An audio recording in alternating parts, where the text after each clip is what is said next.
inflamatório que acomete a mucosa nasocinusal por mais de 12 semanas.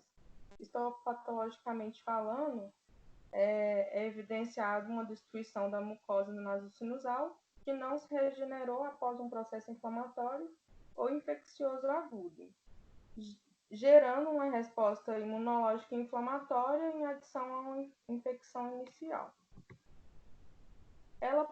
A rinocinusite crônica pode ser classificada em rinocinusite crônica com polipose e sem polipose nasal. Falando um pouco sobre a epidemiologia, a incidência é bastante significativa, atingindo aproximadamente 15% da população adulta americana. Na Europa, aplicando os critérios do EPOS, a prevalência variou de 6,9% na Finlândia e 27,1% em Portugal. Já na cidade de São Paulo, conforme inquérito realizado por esses autores, a prevalência estimada é de 5,51% na população com idade a partir de 12 anos. Com tudo isso, né, a rinocinusite crônica, ela gera um custo econômico relevante e tem consequência preocupante na gestão da saúde, apesar de ter uma baixa mortalidade, mas tem grande morbidade. Os fatores associados à rinocinusite crônica podem ser vários, né? Os fatores ocupacionais, quando o paciente entra em contato com poeira, gases tóxicos, ar-condicionado, aquecedores, tem uma relação positiva com rinocinusite crônica com polipose, ou sem polipose, desculpa. Já o tabagismo tem uma relação diretamente com a carga tabágica. E pode ter relação também com variações anatômicas. Pacientes que têm concha bolhosa, desvio de septo, processo sinal desviado, mas existem controvérsias sobre essas variações anatômicas, uma vez que os pacientes com rinocinusite crônica não têm maior incidência dessas variações anatômicas. Então, falando um pouco da fisiopatologia da doença, a função da mucosa nasocinusal é de defesa, através da barreira epitelial e do clearance mucociliar. O clearance mucociliar, ele tem a função de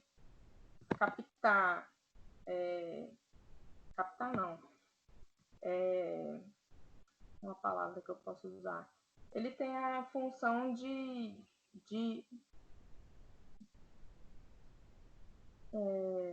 como eu posso dizer? A função de pegar os patógenos É filtro, né, Aninha? Ele pega patógenos inspirados e partículas que estão no ambiente e faz essa filtragem, né? Só que pacientes com essa disfunção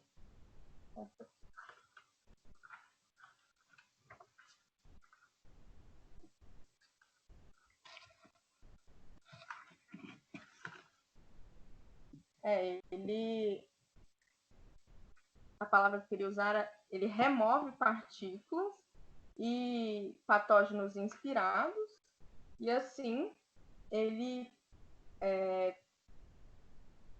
tanto ele pode assim, tanto os distúrbios externos como os intrínsecos podem favorecer a uma rinocinusite crônica. Então, falando sobre os fatores externos, os agentes microbianos produzem toxinas que lesam o epitélio respiratório e induzem um processo inflamatório exacerbado. Das bactérias mais comuns na rinocinusite crônica são os Staphylococcus aureus, a Pseudomonas aeruginosa e os anaeróbios. Principalmente o Staphylococcus aureus, né, é o que está mais associado à causa da rinocinusite.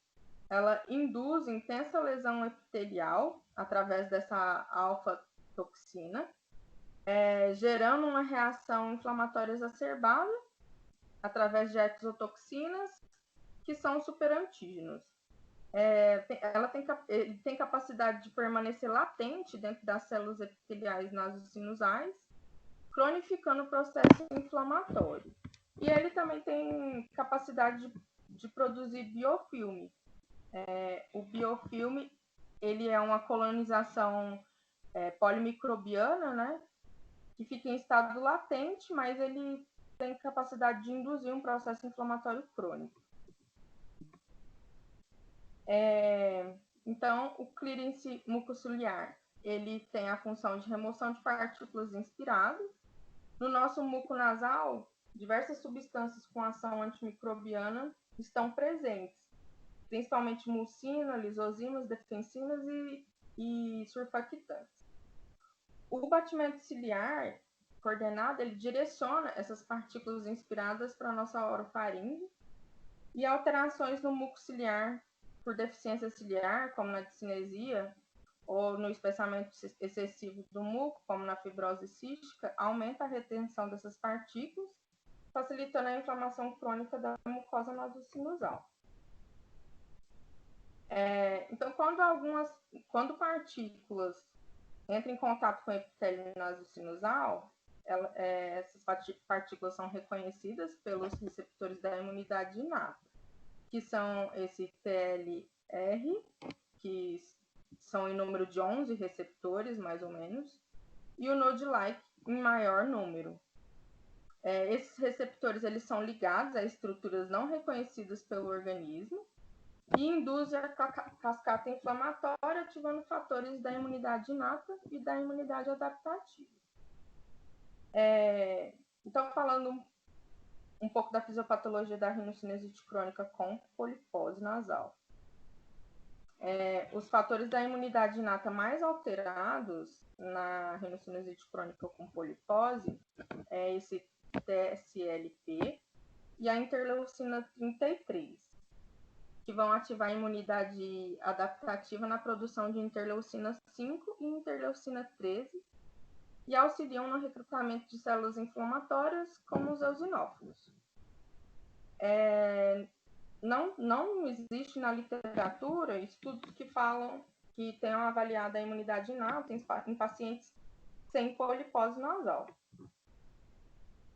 Já na rinocinusite sem polipose nasal, ela está relacionada à imunidade adaptativa, com aumento do padrão inflamatório do tipo TH1, com aumento da citocina interferon gama e, consequentemente, recrutamento de neutrófilos.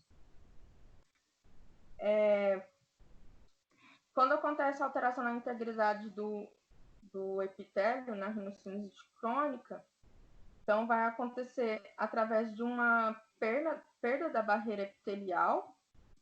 Assim, os patógenos entram em contato com o estroma, ocorrendo um processo inflamatório com liberação de metaloproteinases, havendo ruptura das tight junctions e desmossomas, e aumentando a permeabilidade e diminuição da resistência tecidual.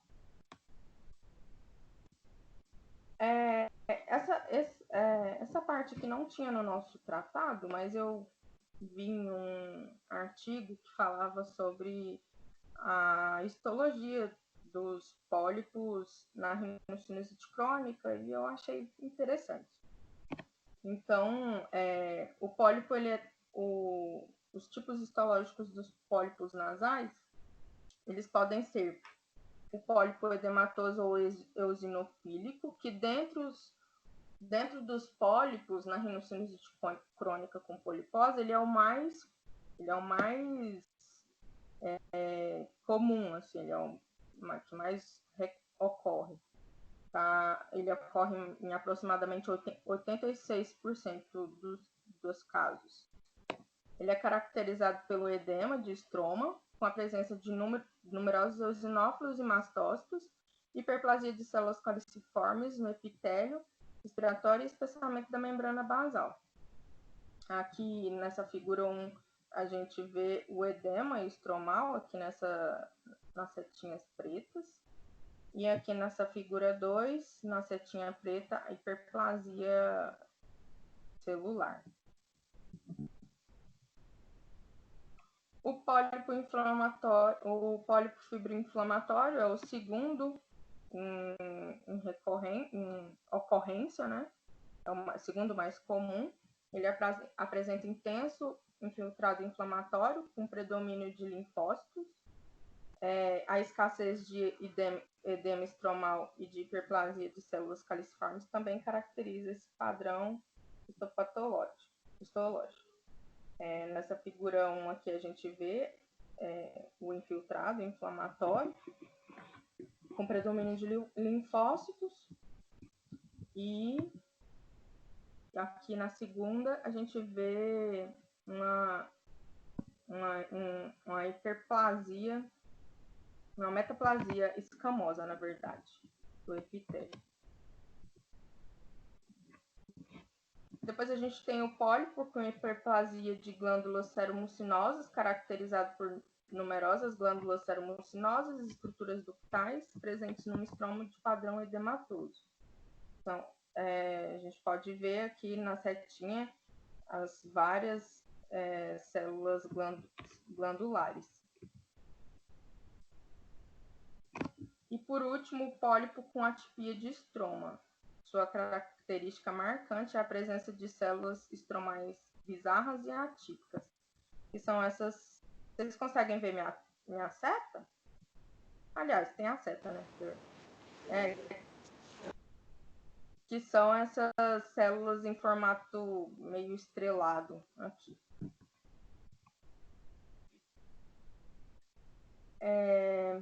Falando um pouco sobre a remodelação epitelial, é uma fase de reparo do tecido após o processo inflamatório agudo, na tentativa de reestabelecer um epitélio normal.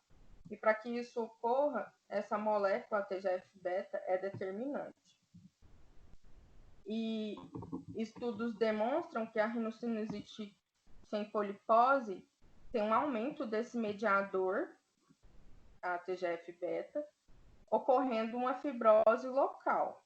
Em contrapartida, estudos mostram que esse mesmo mediador está diminuído nos pólipos nasais, resultando em uma dificuldade de reparação do epitélio após extensa lesão induzida pelo processo inflamatório. Isso poderia levar a maior dificuldade do controle dos sintomas e maior recorrência dos mesmos. Aí falando um pouco sobre as doenças correlatas na rinocinusite crônica, acho que uma mais comum é a asma, né? A rinocinusite e a asma, elas frequentemente coexistem, mas a inter-relação ainda é pouco compreendida. Quanto ao tratamento clínico ou cirúrgico, é sabido que reduz a necessidade de medicações para asma. E a associação entre asma e rinocinusite crônica com polipose, ela é maior em mulheres, aproximadamente por volta dos 40 anos. Tem uma maior taxa de recorrência da polipose nesses pacientes asmáticos. Os pacientes asmáticos, eles apresentam maior gravidade no quadro. Quando ocorre manifestação da polipose, tem aumento de eosinófilos séricos nesses pacientes. A asma, ela se desenvolve primeiro na maioria desses pacientes com polipose, surgindo os pólipos nasais 9 a 13 anos após. No caso da bronquiectasia, esses pacientes asmáticos, eles apresentam... No caso da bronquiectasia, eles apresentam uma piora na função mucociliar, também na mucosa nasosinusal.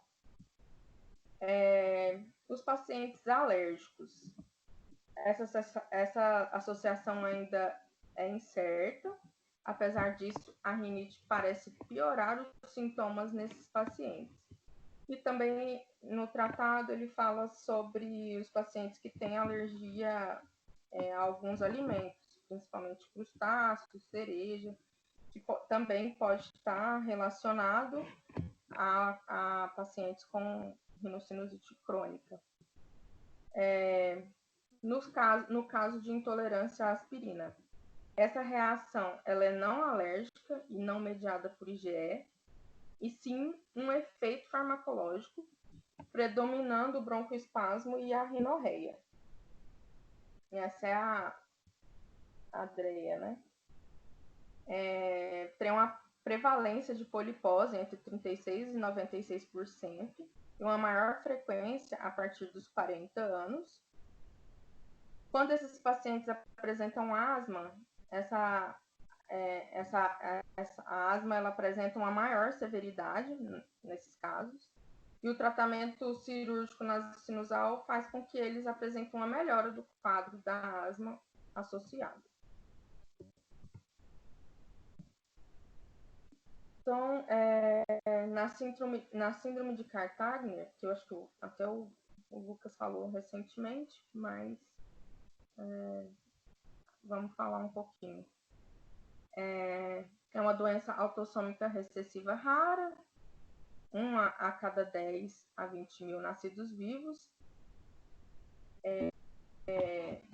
Ela é composta por essa tríade, né, que é a rinocinusite, bronquiectasia e destrocardia.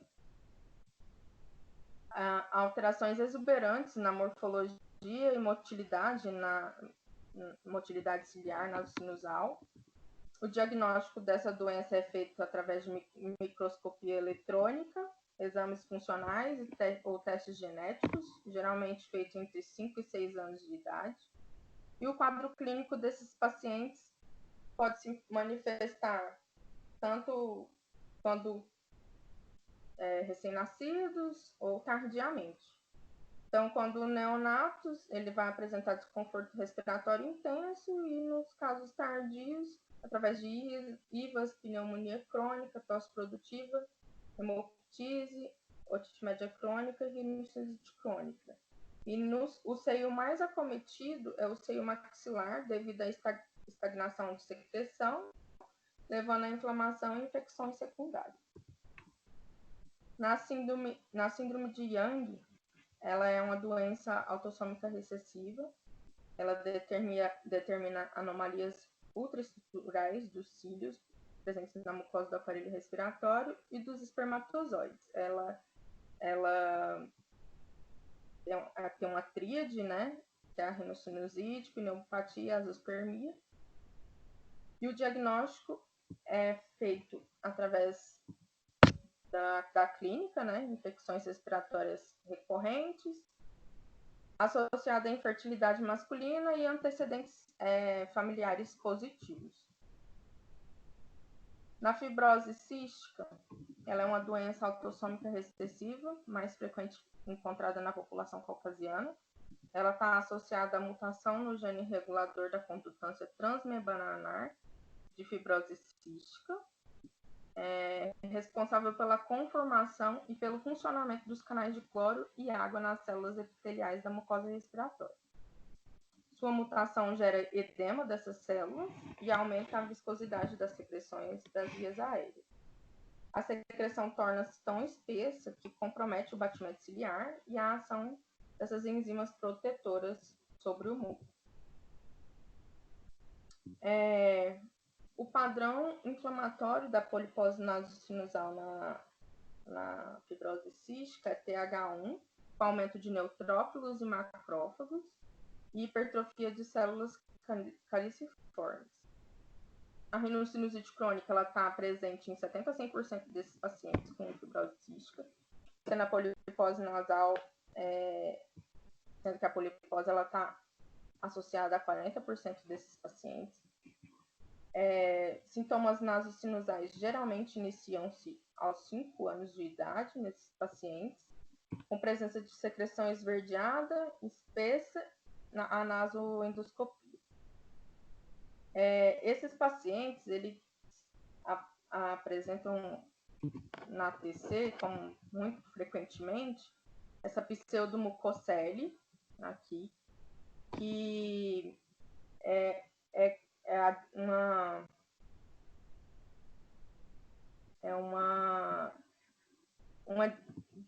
um edema da parede medial da parede medial nasal.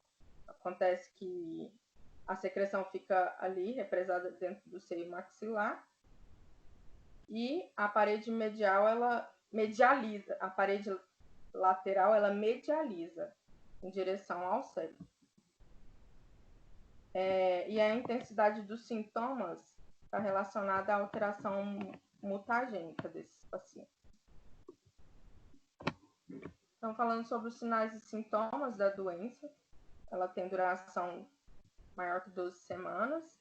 Os sintomas predominantes é a congestão nasal, obstrução nasal, rinorreia mucopurulenta anterior ou posterior, pressão ou dor nasal, ou dor facial ou cefaleia, hiposmia ou anosmia.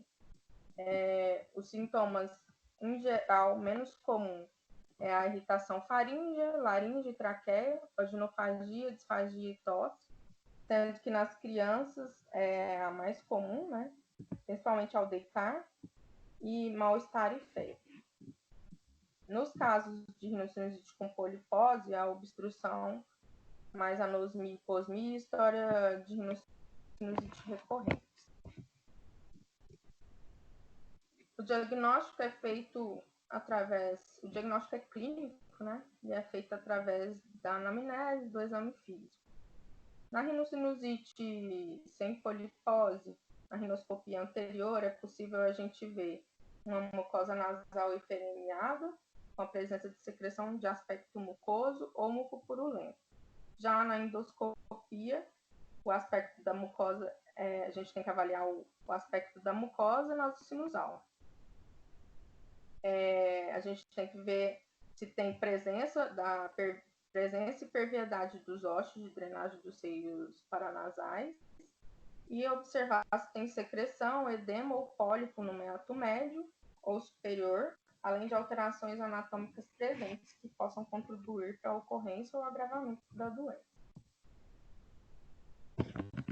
Na rinocinusite crônica com polipose, na rinoscopia anterior a gente vai avaliar o alargamento da pirâmide nasal, né, que em alguns casos pode acontecer. Na endoscopia nasal, a gente vai ver o aspecto da mucosa nasal e sinusal e avaliar a presença de degeneração polipóide de estruturas nasais. Aqui a gente pode ver um pólipo, né, no meato médio, e aqui a gente pode ver o alargamento da pirâmide nasal nesse paciente com síndrome de Volks.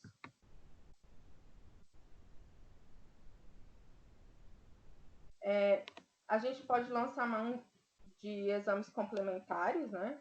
A tomografia computadorizada dos seios da face é a escolha para isso. Ela auxilia na avaliação da anatomia dos seios paranasais, principalmente para planejamento cirúrgico e em casos de reoperações. E também para avaliar a extensão da doença polipoide. Aqui nessa tomografia a gente pode ver um material de densidade de partes moles obstruindo praticamente todos os seios, né? O seio maxilar, obstrução do complexo ósseo meatal, enfim. Aqui nessas imagens eu trouxe só para vocês verem um caso daquele paciente, mesmo caso daquela figura anterior, que é a síndrome de Volks, que acontece quando o paciente tem uma polipose muito avançada, muito intensa, ocorre o alargamento, né, da pirâmide nasal e pode até deformar assim, a face do paciente. E aqui o paciente depois de operado.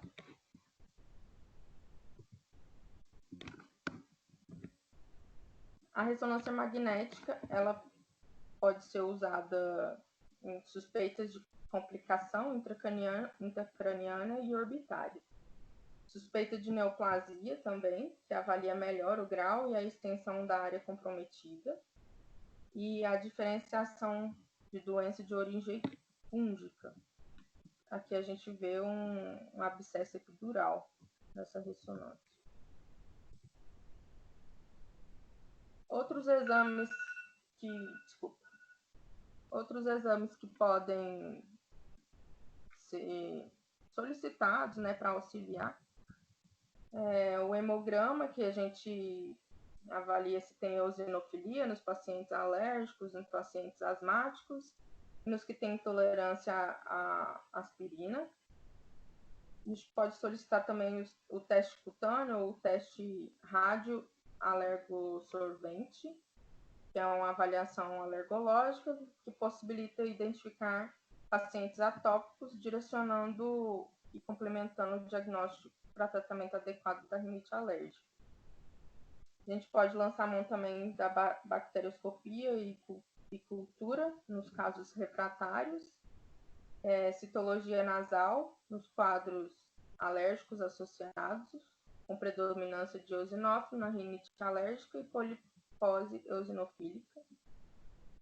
Biópsia, que tem uma relevância para a caracterização clínica.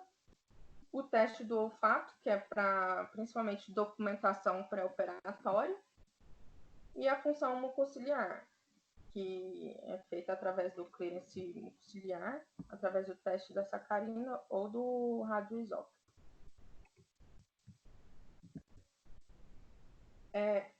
Então, o tratamento, né, da rinocinusite sem polipose.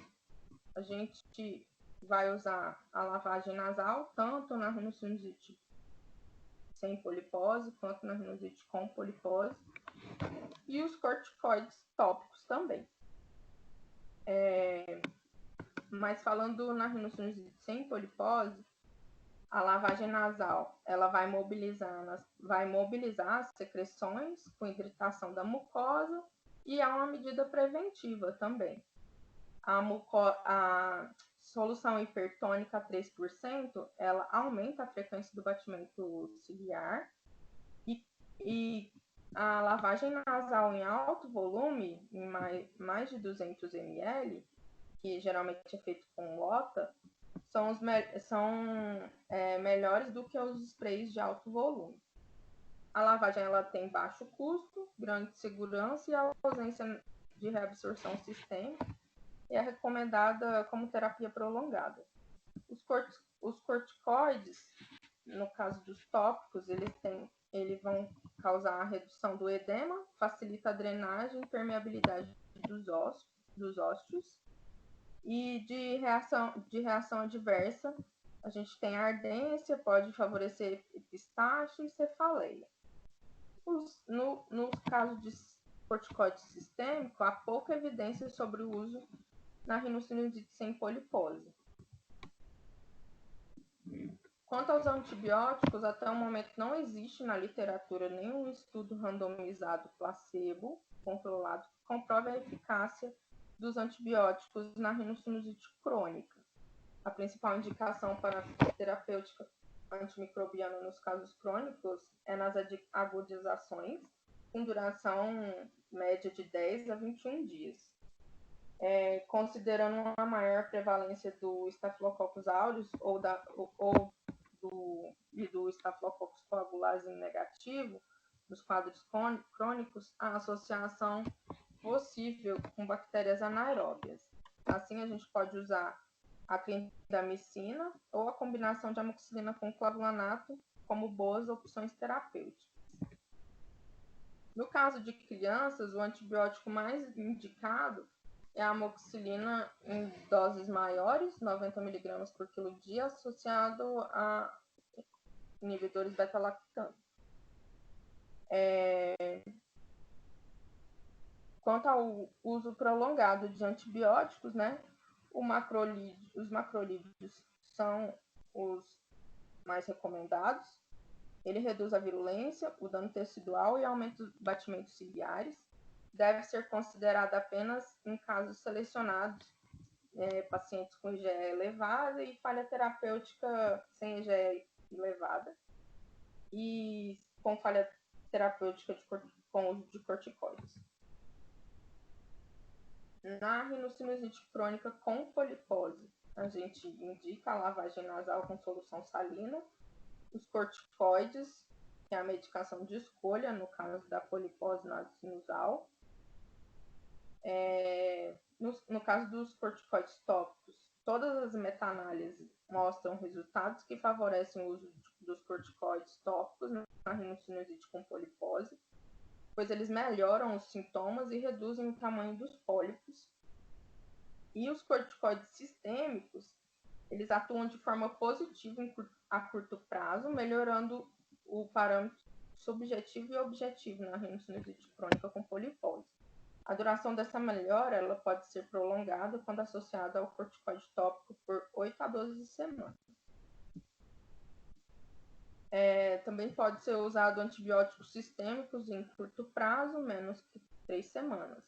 Apesar do uso frequente de antibióticos na rinocinusite crônica com polipose, ainda existe pouca evidência da eficácia desse uso nos pacientes com polipose e sintomas.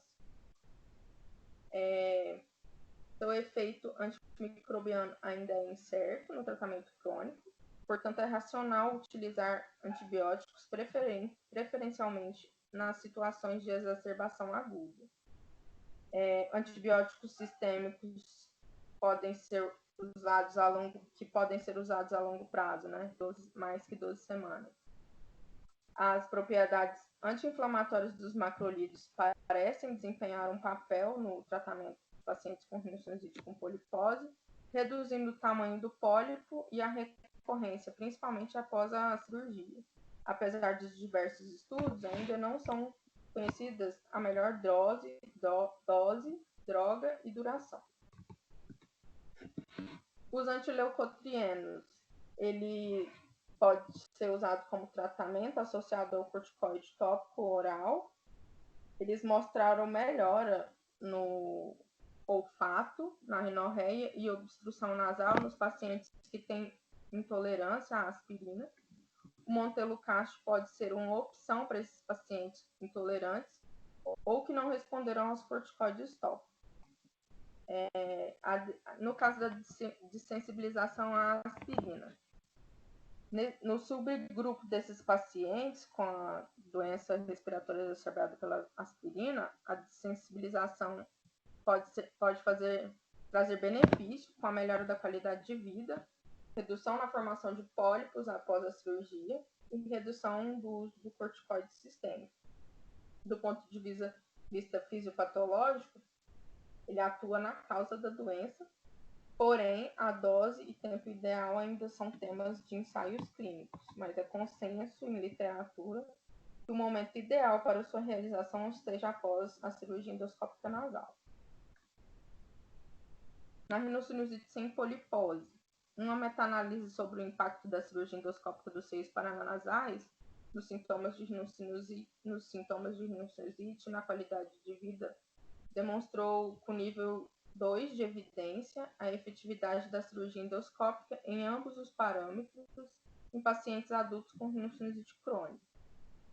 Nos pacientes que têm asma, a maior parte dos estudos demonstra efeitos benéficos, como redução da gravidade dos sintomas, frequência das crises, do uso de medicamentos inalatórios e de corticoides oral e do número de internações. No entanto, o nível de evidência é baixo. Esses pacientes com intolerância a AS obtêm benefício com tratamento cirúrgico, usualmente em menor grau. Esses pacientes estão mais propensos à recidiva da doença e a procedimentos revisionais. No caso dos pacientes que têm rinocinusite, tem polipose e rinite alérgica, mais indicado a imunoterapia. No caso dos idosos acima de 65 anos, eles vão ter maiores riscos de complicações, de acordo com algumas publicações. E nos pacientes que têm fibrose cística, muitas vezes apresentam maior morbidade cirúrgica pela maior prevalência de coagulopatia e pneumopatia. Quando vão fazer a cirurgia endoscópica, associar o uso de associação de uso antimicrobiano tópico demonstrou ser efetiva para o tratamento da rinocinusite crônica e prevenção das infecções pulmonares. O tratamento cirúrgico da rinocinusite com polipose, ele tem papel complementar e está associado à falha no tratamento clínico. Está condicionado à falha no tratamento clínico. Os objetivos são restaurar a fisiologia nasosinusal, retirar os pólipos e reestabelecer a drenagem dos seios. E quanto que vai ser indicado? Quando tiver falha no tratamento medicamentoso administrado por pelo menos 3 meses, efeitos adversos no tratamento clínico, baixa adesão ao tratamento medicamentoso, quando tiver queixa primária de obstrução nasal, hipersecreção ou alteração do olfato sem melhora com tratamento clínico, sintomas persistentes em vias aéreas inferiores sem melhora com tratamento medicamentoso e complicações da rinocinusite. Agora falando sobre o meu artigo, né? Eu trouxe um artigo que fala sobre as características nasosinusais na qualidade de vida pelo SNOT 22 em adultos com fibrose cística. O objetivo foi avaliar o desempenho, o grau de comprometimento nasal e a qualidade de vida em uma amostra de pacientes adultos com fibrose cística. E estabelecer associações com variáveis clínicas, funcionais e tomográficas, com o objetivo de determinar preditores em um questionário específico para sintomas nasosinusais e qualidade de vida, que é o SNOT 22. Então, o desenho do estudo foi um estudo transversal, prospectivo, em pacientes com fibrose cística, com idade igual ou maior que 16 anos, do Departamento de Pneumologia do Hospital das Clínicas Porto Alegre. Foram captados 91 pacientes com diagnóstico de fibrose cística, e para chegar a esse diagnóstico, eles usaram 2 testes do suor, onde avaliava a alta quantidade de cloro, né, no suor, ou alteração mutagênica. E foram exclusos do estudo pacientes que apresentavam outras doenças que causavam bronquiectasias. Foram usados os critérios diagnósticos de rinocinusite crônica pelo EPOS, tendo 2 ou mais sinais de congestão nasal, secreção nasal anterior ou posterior, pressão ou dor facial, redução ou perda do olfato. O diagnóstico também foi feito pela presença de sinais endoscópicos, como pólipos, carga purulenta no meato médio, edema e obstrução da mucosa no meato médio. E na ausência de sinais e sintomas precoces, foi considerada para diagnóstico a presença de alterações radiológicas no sistema paranasal compatíveis com rinocinusite pela classificação tomográfica de Matheson-Glick, onde ele avaliava a espessura da mucosa nasal de qualquer seio até 2 milímetros. Foi usado também como métodos de avaliação scores endoscópicos e tomográficos. O aspecto endoscópico da cavidade nasal foi quantificado pelo score modificado de Land-Kennedy, onde essa pontuação avalia pólipos que 0 é nenhum, 1 limitado ao meato médio, 2 além do meato médio. Descarga nasal, onde 0 é nenhum, 1 é hialino, 2 mucopurulento. E presença de edema e aderências ou crostas, onde 0 é nenhum, 1 leve ou moderado e 2 degeneração polipóide. A soma da pontuação varia de 0 a 12. A avaliação da tomografia computadorizada foi realizada por um especialista em rinologia, sem relação de assistência com esses pacientes e cego a condições clínicas. Foi utilizado também o estadiamento de Land-McKay nas tomografias, onde 0 era um paciente sem anormalidades, 1 era opacificação parcial e 2 opacificação completa. E quanto ao complexo osteomiatal, ele recebeu uma pontuação simples, onde 0 era não obstruído e 2 obstruído.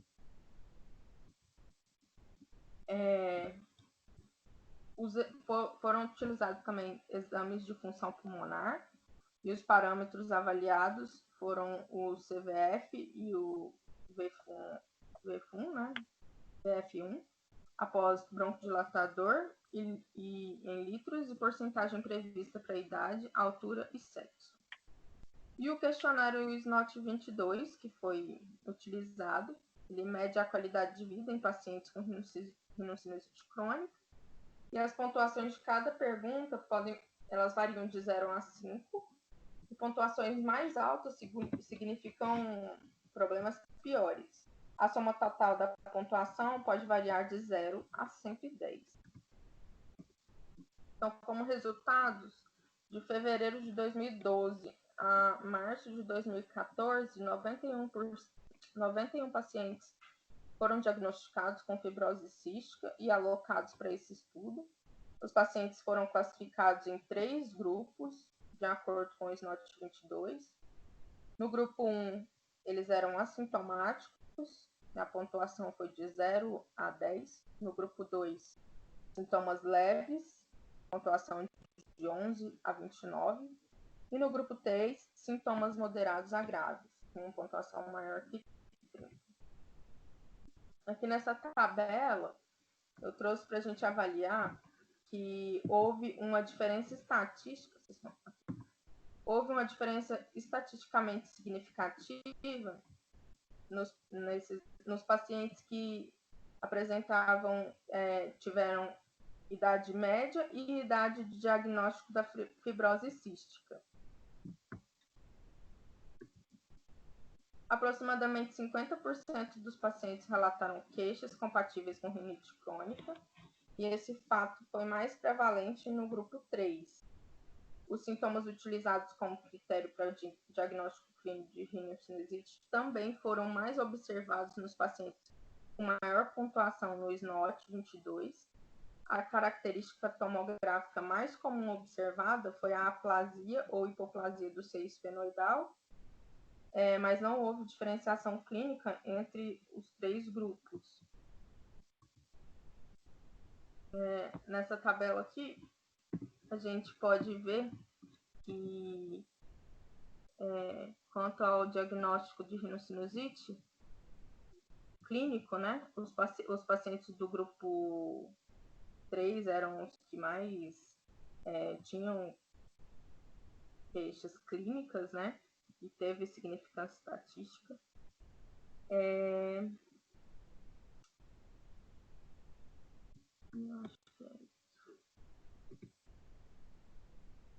Então, esse estudo ele revelou que os pacientes do grupo 3 tiveram uma idade média mais alta do que o grupo 1 e 2.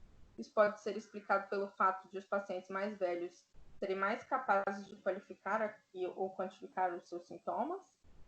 Foi encontrada uma associação dos sintomas nasosinusais em pacientes do sexo feminino.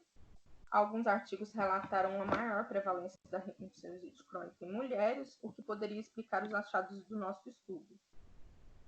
A presença de Pseudomonas aeruginosa no escarro foi associada a scores mais altos no SNOT 22, tanto no domínio dos sintomas nasosinusais quanto no score total.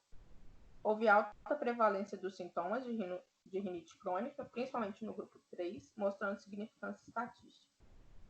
Esse estudo mostrou que os pacientes com fibrose cística tendem a ter muitos achados na TC e 85% dos pacientes contrariam o diagnóstico de rinocinusite se fossem considerados os critérios tomográficos. O abaulamento medial da parede nasal lateral é uma informação importante porque é quase exclusivamente encontrado em pacientes com fibrose cística, com prevalência variando de 12% a 76%.